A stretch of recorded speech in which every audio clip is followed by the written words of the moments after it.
Hi, and welcome to Positive Abundance Manifestation. We've been talking a lot about I statements and how they help you create positive mindset, which creates abundance theory and asking for things. We've talked a lot about gratitude, being happy with what you have in life, which is really, really important. But we have snipped around behaviour a little bit. And I think it's important that maybe we talk about how behaviour and our mindset are very heavily linked. If we're positive, if we're feeling happy, our behaviour is going to be calm. We may be able to think through things and not make rush judgment behaviours. When we get to those negative emotions, and if we're feeling down and that, it's a lot harder to control your behaviour. And it's your mindset that will keep you calm and relaxed in those times when people may be arguing, or there may be something sad happening in your life, or you may be regressing in a memory even. But it will be that positive mindset that will pull you back in, because you'll start to do the things using the I statements. We must remember that behaviour is always about communication. If someone's behaviour communicates their emotions or their experiences, and the fact, if it's a negative behaviour, they may not be able in a place where they can control their thoughts and their actions. So definitely with some medical disorders like autism, ADHD, and there's a lot of other disorders, thinking through actions and thinking about what the consequences of those actions are is really difficult for them. They can do it and they can learn to do it, but it takes a lot longer. Whereas the typical person, we need to learn how to see that there are consequences for actions. And part of that is parents role modeling to children how to respond in particular circumstances. If the parents are arguing all the time, or talking to the kids in a not a great manner and showing bad behaviour, then their children are not going to learn how to think through and think of the consequences ahead of those actions. What you don't want is someone who is constantly misbehaving and constantly, after thinking about it and being empathetic, true emotions, continually saying sorry. What you want them to do is learn from a situation and then say them sorry, and hopefully reflection, and then they'll be able to do the self-regulation of emotions. But just remember, people with particular types of disorders, medical disorders, neuro disorders, will find it difficult and will need a lot more understanding and empathy, that they find it difficult to think of the consequences of their actions before they deliver. But as I was saying, it is a form of communication. And talking, typically, when someone is yelling at you, they're obviously frustrated, they're obviously finding it difficult to control that emotion, to self-regulate and know what to do. It doesn't mean that they're an awful person. Now, we've talked a bit about abuse because of my situation. Abuse is constant. Now, that's a constant person constantly misbehaving. So that you cannot excuse or be empathetic to. I mean, you can be empathetic towards it, because I think we should be empathetic towards everyone, because all behaviour is either medical or born from experience or emotion. So there is empathy to have for all people, but we can't apologise for this person. Whereas someone who makes a general mistake, you need to be empathetic. They made a mistake, and as I've said in one of my videos last week, you need to apologise, own up to it, be honest. Hey, I made a mistake. and then hopefully we're all forgiving and in this population. So communication is key. And the thing is, if you're in a relationship, whether it's a parent-child relationship, whether it's friendship, whether it's your workplace, down at your local sports club, whatever it is, you need to set your boundaries with people around you. You know, if you're in your home environment, it's a lot easier to set boundaries. You discuss with your family, these are the rules, this is what I expect to show you, and this is what I expect you to do. Now, setting boundaries for particular people in your world and not actually following those boundaries yourself, no. Big mistake. You need to make sure that you're role modelling those boundaries. There can't be boundaries for some and not boundaries for others. It's got to be fair. You only bring in in terms of relationships, you only bring in empathy or more understanding when they obviously have a good reason for continuing to make the same mistake. But boundaries are really important. Boundaries in all relationships. They need to know when it is enough. You know, my son won't particularly like it, but I mean, it's experience I've had in the last week where my son wasn't listening to me, and I felt some of the things he was saying were a bit of put downs. A bit of his ego was getting inflated, and he wanted to put it down onto me. He's a lovely. I'm very proud of my son. So this isn't what he's like normally. He's a lovely person, and very empathetic and emotional person as well. But I had to explain to him, these are my boundaries. I don't like you talking like this. Yeah, I need you to talk like this. Don't just tell them you don't like it. You need to explain to someone what it is that you want them to see. And that's the key thing with behaviour. If someone around you is misbehaving, you need to explain to them what it is you want to see. Because for some people, even adults, some people, they're not understanding what your point of view. You have to say, I don't like it, using those I statements we talked about, which helps with. And next week you'll see a video about I statements, where I mentioned de-escalation I statements. You're saying I don't like it because you're trying to de-escalate. You're trying to calm it down, talk about yourself rather than what they're doing. So rather than saying you're putting me down all the time, you need to do this, but people shut off when they hear you because they don't like being attacked themselves. And as much as what you might be saying the right things, you're saying it in the wrong way. What you need to do is talk about yourself, not about them. So you say, I don't like that. I need you to show me respect by making sure you're saying nice things to me rather than putting me down. These types of things. So it's really, really important. You have to take on ownership of your own feelings by being honest with yourself, because everyone has different boundaries.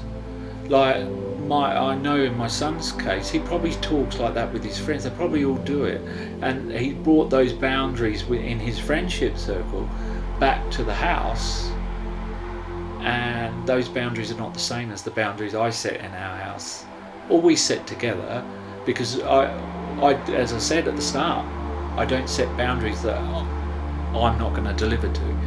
So I won't put him down. I expect him not to put me down. But I know there's lots of like banter and jokes between friends, and he said I'm just joking, but for me that was just the wrong time. I was actually doing a video on emotions and stuff like that, and talking about my own past and abuse, and so I was probably not in the best place at the time to do that as well. But that's the other thing, when you're dealing with other people, you need to consider what place are they in, where are they in emotionally at the moment. I was doing editing my video on abuse, and so as much as what I'm trying to be positive and move forward from that, it still brings you back to it, and it's sad, and it does deflate you a little bit. So being positive doesn't mean you're positive all the time, and I've said that no one can humanly be positively all the time. maybe the Dalai Lama and some people in the spiritual world.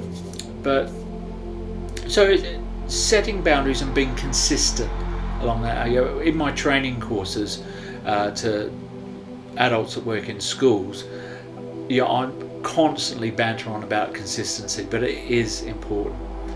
Consistency will work and will help, especially with parents with dealing with children, where they need to learn the boundaries a lot more rigidly. You need to be consistent constantly. In a work situation where maybe your boss says, oh, they've got a lot of work on their plate, no, you have a lot, but they say, oh, can you do this for me? And then it's, I'm not saying I want you to say no to helping people, but you need to be honest with yourself. Am I able to do that? Am I just saying yes because they're my boss and I don't want to lose my job? But just remember, if you say yes once, that you're acknowledging that behaviour might be consistent then. If you're saying yes, I'm really happy to help you, I'm a bit overloaded at the moment, I'll do it this once, but please don't ask me to do too much more because I've really got my plate full. Again, lots of I words in there, and explaining your situation.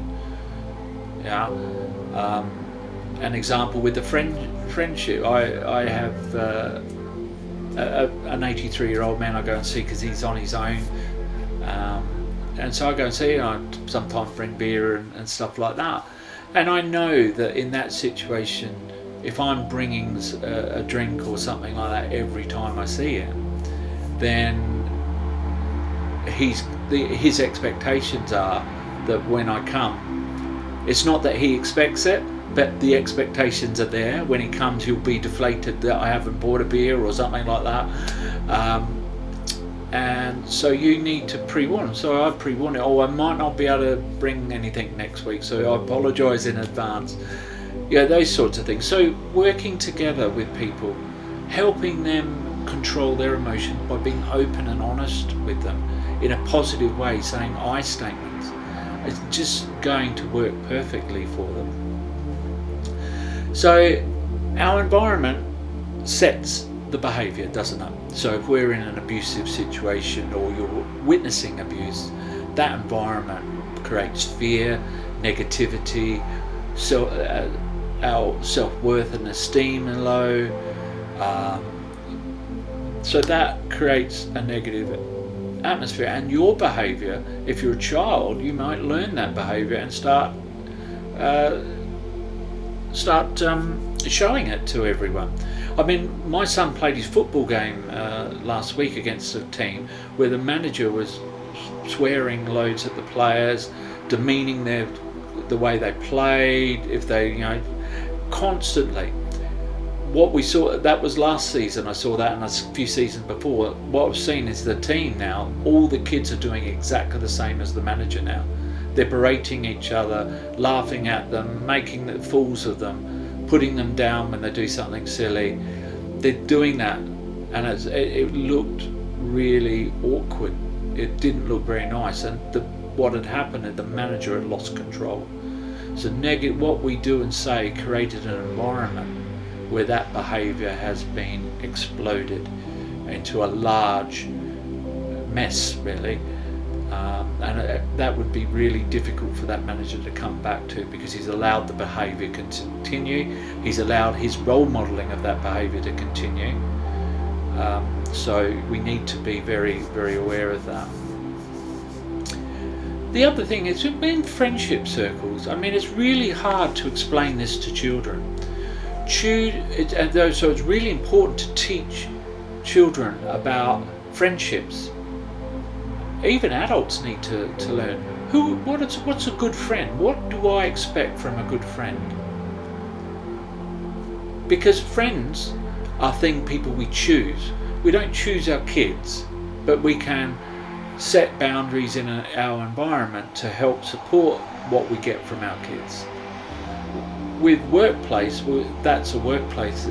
Sometimes because of maybe the level you're working at, you may have no control over the environment at all. You just have to be your person and try and work through it. But with friends, we choose friends. And we need to choose positive people. If we want to be positive, I mean, everyone's got that friend that whinges about everything, in a bad way. Not someone who you allow to open up to you because they're your friend and you want to help and be empathetic, supportive. I'm not talking about that friend. I'm talking about the friend that you go to and everything's a whinge. That's what they see on the television, the car that just went past, the guy that walked up to the bar, and everything is a negative. It's more of a negative. That deflates you, and I don't, whether you've felt that or whether you see it in other people, it's really difficult to deal with. Is that friend worth having? You know, you can have friends that are going through rough trot of circumstances, and you can be that friend there to support them, have an open ear, listen to everything they're going through. That's okay. But I'm talking about people that are constantly living in the negative and working and brings you down. You know, you might feel empathy and a bit sad for your friend that's talking to you about their issues, but that doesn't bring you down. Like, you don't go and go, gosh, I don't want to see them because they just bring me down. If you're feeling that about friends, then maybe that friend's not worth having. But the last thing you want to do is tell them that they're awful. But you can try with them to bring out positives. Oh, I thought that was really good what I saw. I love that car. You can start to role model to your friends, and if it doesn't work, then that's decisions you have to make. But remember, you choose the friends that you have. So why don't choose some positive people? People that are making a difference in their own lives, who are fun, are happy, make you feel secure, are there for you when you need help as much as you're there for them. What is it you want from friends? So friendship's really important. And as I said, emotional language. With your friends, with your kids, at the workplace, use those emotional words: proud, love, care, you know, all those types of words. Use them to people in I statements. I'm really proud of the work you've done today if you're someone's boss. I love your hair today. Did you get it done? You know, start using those emotional words. When your kids come in, oh, I love the way you said thank you. You know, remind them what they're doing is good. Often we forget to, especially with our children, is to remind them when they do good things. How often do you tell them you're proud of the thing that they've done? You know, be honest. Don't say you're proud of them when you're not. I mean, when you're a parent, if you're not a parent, you'll work it out if you ever become a parent. The proud thing goes with you anyway, unless you're just not a very nice person, which that's not many people. You will be proud of your kids at particular times, even with the little things, like tying the shoelace when they're younger and things like that. Tell them, I'm really proud of you. You really kept working hard with that. You know, but using the word love, you can use it all the time. Maybe in an intimate relationship, you need to make sure you're using it at the right time. You don't go too quickly, or you'll scare the person you're with. But you use the word. You talk about what they're doing as love. You know. So before we end, I just want to tell you a story that in Australia, when I started my teaching, we used to have big primary schools, and so like we have 600 to 900 children in a primary school. So we used to have buddy packs that we used to, you know, the buddy pouches you put around your waist, and that in every pouch for when you went out on duty, you had an I statement wheel. And that de-escalation that I spoke about, being able to de-escalate quickly when kids are coming up going, he said this, he said that, what? She pushed me, you know, these sorts of things. You stop and you say, all right, tell me what happened, but use the word I, and then you get the wheel out. You might choose which way they're going to say it. I felt might be one of the things, or I did, and start those sorts of things. They're really good if you're a teacher or things like that. I statement wheels In part of my business, I gave them out in my positive behaviour management courses. But it's a really beneficial tool. It's good for home, good for the workplace when you're having your staff meetings. So I statement wheels are a really good resource for you to use in terms of helping people de-escalate behaviour and arguments, things like that. But anything goes with behaviour unless you set the boundaries, unless you're using I statements, you are being consistent, you're understanding that behaviour is a form of communication, and you choose those boundaries, you choose the people you have relationships with. You need to understand yourself and be honest with yourself. Sending healing thoughts and love and light to you all.